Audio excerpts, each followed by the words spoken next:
အာလူတစ်လုံးနဲ့ potato spring နှစ်ခုကြော်စားကြရအောင်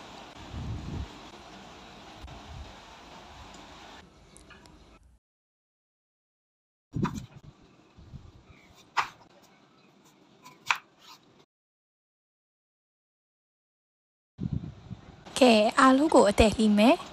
ပပလေးတွေလှီးပေးမယ်လှန်ပြီးရင်တော့အဆောင်လေးလှီးလိုက်မယ်ဒါဆိုရင်တော့အာလူလေးကဒီလိုပုံလေးဖြစ်သွားပါပြီအာလူတွေကိုရေလေးထည့်ပြီးတော့စားကိုနိုင်ခွက်လောက်စိမ်ထားပေးပါနော်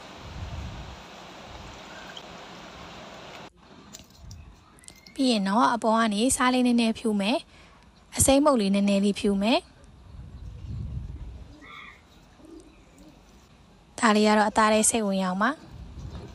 နောက်တစ်ဖက်ကိုလည်းစားလေးပပလေးဖြူမယ်အစိမ်းမုတ်လေးပပလေးဖြူမယ်ပြီးရင်တော့အပေါ်ကနေဂျုံမုတ်လေးဖြူပေးမယ်နော်ဂျုံမုတ်လေးကိုလည်းပပလေးပဲဖြူပေးနော်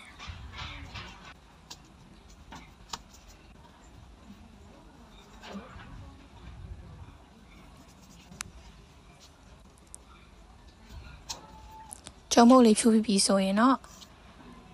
စပြီးတော့ကြော်လိုက်ရအောင်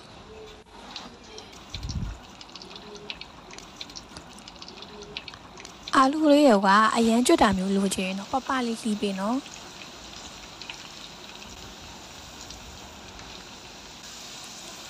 အယောင်လေးလာအောင်ကြကြလေးကြော်ပေးပါ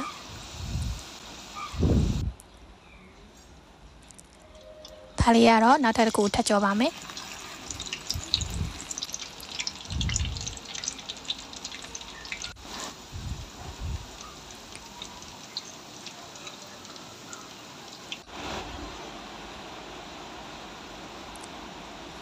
ကဲအခုဆိုရင်တော့အာလူလေးရသွားပြီပေါ့နော်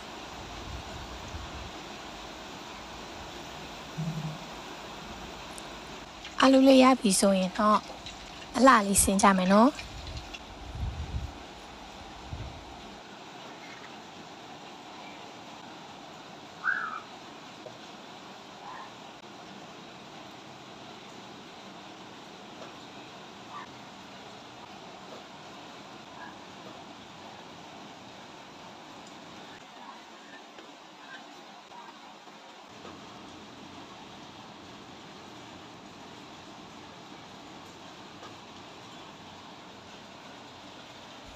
မျိုးလေးလှူစားကြည့်နော်တိတ်ကိုရတာရှိမှာပါ